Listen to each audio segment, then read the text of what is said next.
আসসালামু আলাইকুম। মধুমতির পাড় থেকে আপনাদের স্বাগতম। এটা হচ্ছে আমরা দেখতে পারতেছি একটা সুন্দর একটা সকাল, ফজরের নামাজ পড়ি ইনশাল্লাহ। তো এই যে দূরে দেখা যাচ্ছে যে জেলে নৌকাগুলা, এগুলো হচ্ছে সাধারণত মাছ মারতেছে। মাছ মারার জন্য এরা নদীতে অবস্থান করতেছে। এদিকে আরও আছে, এই যে দেখতে পারতেছেন।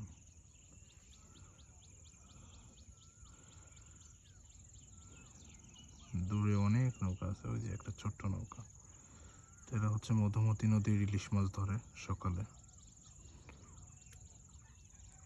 মাশাল্লাহ, আল্লাহ তাআলা জীবিকা আসলে এক একজনকে এক একভাবে দিয়েছে। কত বৈচিত্র্যময় মানুষের জীবন।